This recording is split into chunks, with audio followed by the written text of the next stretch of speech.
Brad Williams, Frugal Finance. Let's talk about mortgage loan documents. You're a buyer. You've been preparing 5 years to buy your first house. You're at that point where you're going to sign the documents. Been working with this lender for 6 months. They seem on the up and up, very professional, until you walk in, or nowadays it's all e-docs. You receive your loan documentation and the information, terms, and the conditions are not what you discussed. What are you going to do? Now keep in mind, you have an obligation. There are contingencies along the entire path here. Not only you, the group that you're buying the property from, and then they're probably buying a property from elsewhere, which is affecting the other person, which so on and so forth. You can see this chain of events. Bottom line here is, do you walk away from the loan? Do you renegotiate? Do you bite the bullet and say lesson learned? Well, let's discuss this. What do I do if the terms of my mortgage loan at closing are not what I was promised beforehand? Don't sign the closing documents if the loan is not what you were promised. The lending industry has cleaned up a little bit. I owned a mortgage company for 20 plus years. I can't tell you how many calls I would get about, I'm in the process of buying a house. This is the rate that they promised, but here I am ready to sign the loan documents and the rate has skyrocketed. Or there's some conditional terms that just made no sense. And you never discussed it with either the agents, the lender, the title company. There's a lot of players involved here.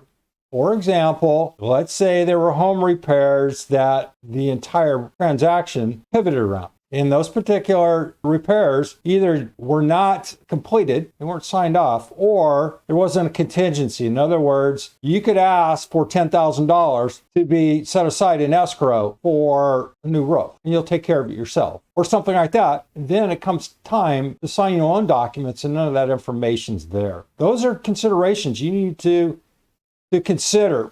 Now, my recommendation is to always start early and get your documents well before that escrow time. In other words, you're going to have a date with an escrow officer where you're going to sign the loan documents. Demand from everyone, from the real estate agents to the lender, the escrow company, that you get all of your documentations beforehand. Now, there's some problems there because loan docs are time sensitive. It's usually within a couple of hours. These loan documents have to be printed, forward to the escrow company, and then shot back to the lender. So you're going to have to walk over some thin ice in order to get this information, but make it contingent before you even start this process. That you have access to the loan documents before closing, well before, 24, 48 hours. You don't have to sign anything at closing unless you're satisfied with the terms. The lender owes you an explanation of why the terms have changed. Don't sign any papers until you're satisfied with the terms as written in the documents. There are always other options. Keep that in mind. There are always other options. If you're refinancing, then you can renegotiate with the lender or cancel the closing and look for a new lender. Keep in mind, when you're refinancing, there's not as much constraints or restriction because it's a one-on-one. But if you're buying, it's a whole different story. And I went through this. So-called buddy of mine was processing a loan for me. When it came down to signing, the friggin' guy he was an absolute crook. I mean, literally, he was a crook. He went to jail because of the actions that he did to me. It was fraud, 100% fraud. And I said, you're going to jail, buddy. And I reported him. And he ended up probably negotiated some kind of terms, but he was kicked out of the industry. He was screwing people left and right. And I thought he was an up and up kind of guy. But no, that's what you need to be careful of. CFPB took control of problems like that with their very strict rules and regulations. I say thumbs up.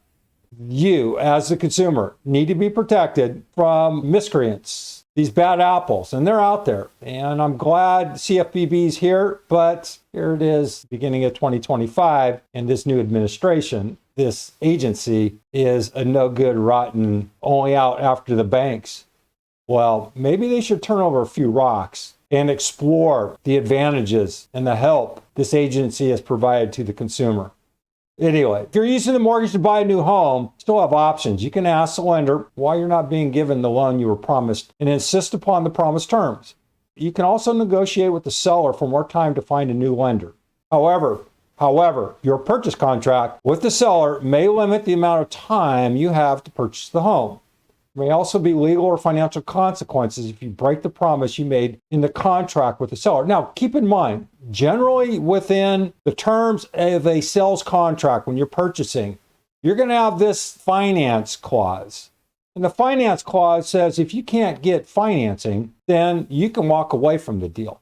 Now, if your new terms and conditions aren't satisfactory, in other words, you cannot meet those terms and conditions, that is generally enough room to walk away from the deal. And subsequently, the seller is going to have to deal with the consequences, but it's not your fault. Walking away from a purchase loan closing isn't easy, but it may be preferable to agreeing to a loan that is more expensive than what you were promised. Explore your options. Review your sales contract and consult with an attorney or trusted advisor. You might ask the seller for more time so you can negotiate with the lender or find a new lender. Never sign any papers until you're satisfied that you understand what has changed and why, and that you can afford the new loan terms. If you need help from an attorney, you can check out this particular section. This document will be listed below. Comment, giving you enough of my insight, my experiences. Let me know the nightmares you face. The lending industry still is shady. There's a lot of characters. The reason being, it's pretty easy to open up 6 different companies with different names under a broker's license. I see it all the time. I saw it all the time. It's not hard for one company to close and then just roll everything into a second company and so on and so forth. It happens left and right. So let me know what you think. Brad Williams, Frugal Finance. Hope that helped. Thanks for watching. See you soon.